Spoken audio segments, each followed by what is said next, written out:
No, there was absolutely no ET craft, ET technology, anything like that at Area 51. This is why S4 was made specifically to separate it there. People at Area 51 do not have the clearance. I was paid by the Department of Naval Intelligence, and what they're doing, researching extraterrestrial craft, is beyond me, but that's where my checks came from, so I can only assume that they were in charge of that. At one time, the Russians were involved, and supposedly there was some breakthrough made by our team. However, this project was split up, and right after that happened, the Russians were no longer permitted on the facility at all. And you know, that's all I know about it. What was discovered, why they were kicked out, when they started working with us, is all unknown to me. I was put into the briefing room with 121 or 22 briefings, and really was just told to sit and read through them. I think they were there just to mainly educate me on what was going on. They weren't a complete in-depth explanation on everything else, but just essentially a brief synopsis on some of the other projects that were going on there. Supposedly, the information, now this isn't something that I determined, it's something I was told, that the crafts originated from a planet that orbited the Zeta Reticuli star system. Zeta Reticuli 1 and Zeta Reticuli 2 are two stars of a binary star system. The craft allegedly came from there. One or two autopsy photographs I saw dealt with just a small photograph, a bust shot essentially, just head, shoulders, and chest of an alien where the chest was cut open in a T fashion and one single organ was removed.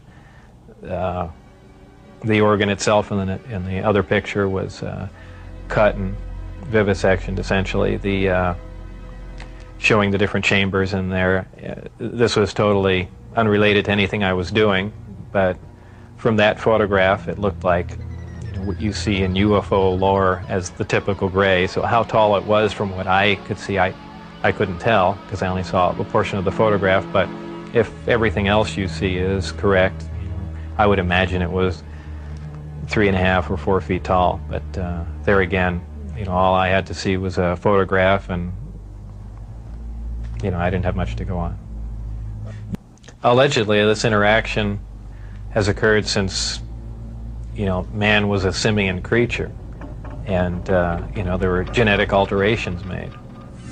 How specifically did the briefings detail how the aliens manipulated our genetics over the centuries?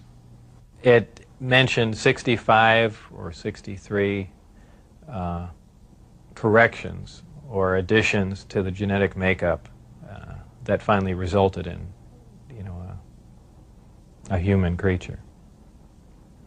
Allegedly, this interaction has occurred since man was a simian creature, and there were genetic alterations made. How specifically did the briefings detail how the aliens manipulated our genetics over the centuries? It mentioned 65 or 63 corrections or additions to the genetic makeup that finally resulted in a human creature. Allegedly, obviously, I didn't see this and I don't know it to be fact, but this is what I was told, that I was hired to replace one of a couple people that were killed while working on one of the reactors from one of the crafts. Apparently, they, for whatever reason, cut open an operating reactor, and the device exploded, killing both of them.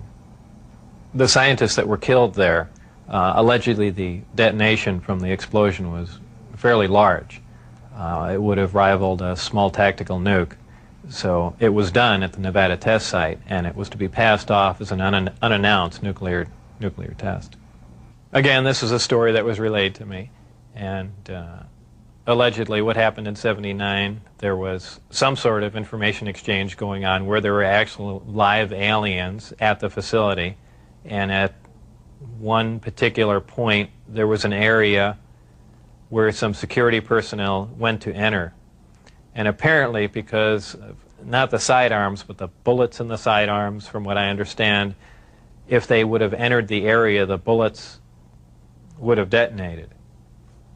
And supposedly one of the creatures tried to stop the security personnel from entering the area, and a fight ensued. And the bottom line from the altercation was that the security personnel, I don't remember how many were involved, but were all killed, and they died of head wounds, and that's all that I heard of that story. There were 22 people with majestic clearance.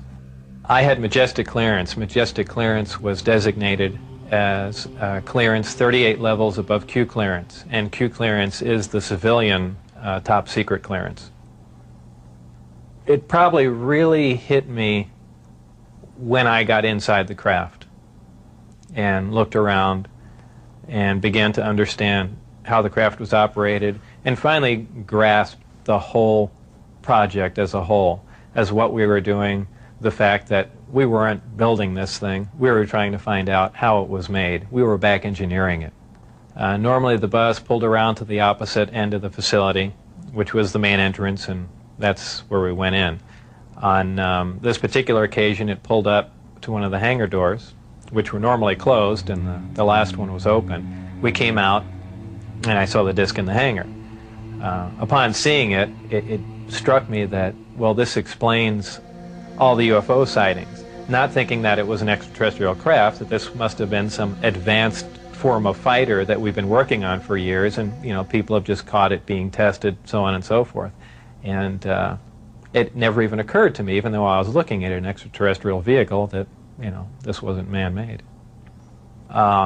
People have asserted that, boy, that must have been the most exciting time in your life, and that's not the way it was. When I first got to look inside the craft, all I can say, it's an ominous feeling.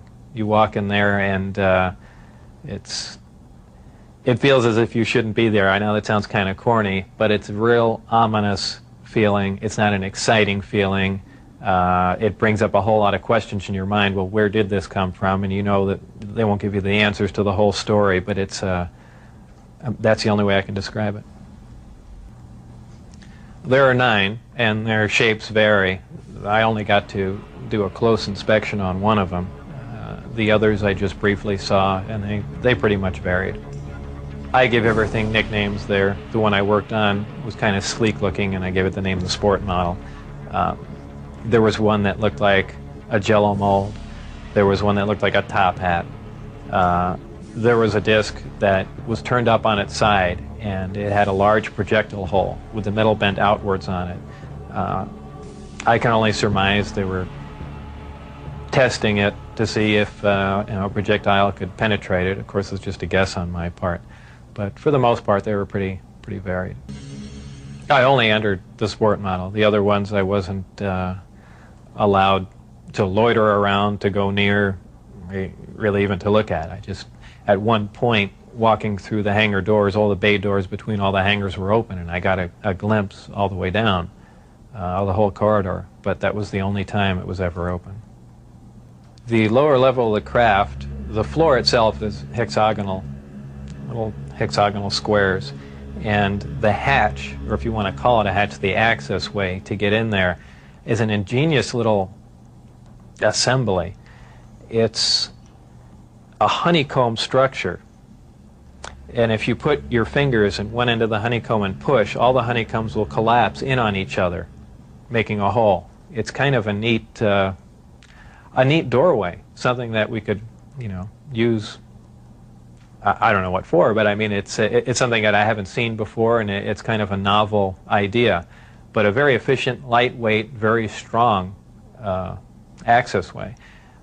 I had to hang upside down in there to see the lower level, essentially, and there were 3 large gravity amplifiers.